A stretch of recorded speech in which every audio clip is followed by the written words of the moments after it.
মানুষ না খাইয়ে রয়েছে, কোনো মানুষ কষ্ট করছে, এরকমের কোনো আমরা দেখিনি। আওয়ামী লীগ যা 17 বছরে করছে এটা কেউ 100 বছরেও পারবে না। অনেক উন্নয়ন করছে, পদ্মা সেতু করছে, মেট্রো রেল করছে, বঙ্গবন্ধু টানেল করছে, তারপর ফ্লাইওভার করছে।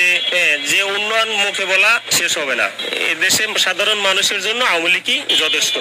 জননেত্রী শেখ হাসিনা ওনাকে যেমনি ভাবে সসম্মানে ওনাকে ইন্ডিয়াতে পৌঁছে দেওয়া হয়েছে ওনার জীবন রক্ষার্থে, ঠিক তেমনি ভাবেই উনি আবার সসম্মানে একইভাবে যেভাবে গেছেন একইভাবে বাংলাদেশে আবার প্রত্যাবর্তন করবেন।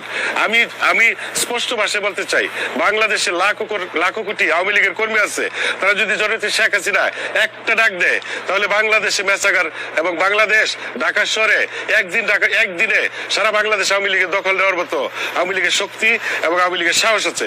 কিন্তু জননেত্রী শেখ হাসিনা কোনো কাউরও, শুধু দলীয় লোক না, কাউরও কোনো বাংলাদেশের রক্তপাত উনি চান না।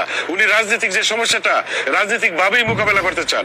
তারপরেও যখন আমরা দেখব যে দেয়ালে পিঠ থেকে গেছে, তখন আমরা ঘরে বসে থাকবো না।